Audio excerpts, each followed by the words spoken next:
اور پنجاب یونیورسٹی کے ہاسٹل سے ایک شخص کی لاش برآمد ہوئی جسے تیز دھار آلے سے قتل کیا گیا تھا۔ تفصیلات کے مطابق پنجاب یونیورسٹی لاہور کے بوائز ہاسٹل سے ایک شخص کی لاش برآمد ہوئی۔ پولیس کے مطابق پنجاب یونیورسٹی کے ہاسٹل نمبر 1 سے 28 سالہ سہیل کی لاش برآمد ہوئی۔ مقتول کے متعلق بتایا گیا کہ مقتول ہاسٹل کا درزی تھا جو گزشتہ 5 سال سے یونیورسٹی میں کام کر رہا تھا۔ میڈیا رپورٹ کے مطابق مقتول سہیل کا تعلق دیبالپور سے تھا لیکن چند برس سے فیملی سمیت لاہور میں رہائش پذیر تھا۔ سہیل لاہور میں گارڈن ٹاؤن فلیٹ میں رہتا تھا۔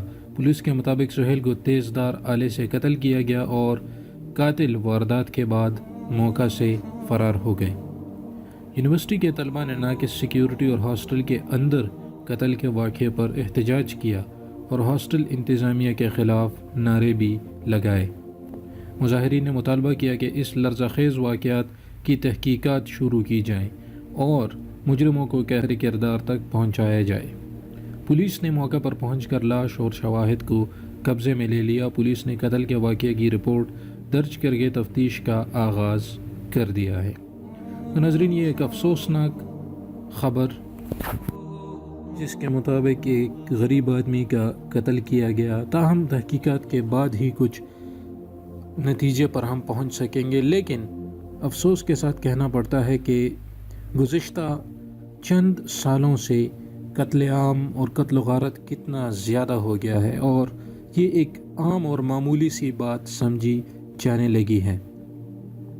اگر آپ اس پر غور کریں تو ہمارے بچپن میں یا ہمارے جو بڑے ہیں ان کی بچپن میں جب کسی جگہ پر ایسا قتل ہوتا تھا تو پورے علاقے میں ایک شور مچ جاتا تھا اور کتنے دنوں تک اس کو یاد کیا جاتا تھا، کیونکہ اس زمانے میں اس حد تک سفاکی اور ظلم نہیں تھا۔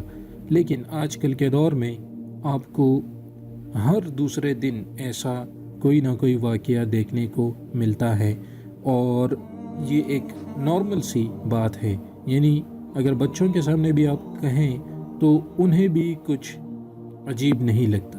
تو یہ افسوس کے ساتھ کہنا پڑتا ہے اور یہ قیامت کی نشانیوں میں سے ہیں، کیونکہ حضور پاک صلی اللہ علیہ وآلہ وسلم کی کئی احادیث کے مفہوم کے مطابق قیامت کے قریب ہرج یعنی قتل بڑھ جائے گا اور مسلمان ہی ایک دوسرے کا قتل عام کریں گے۔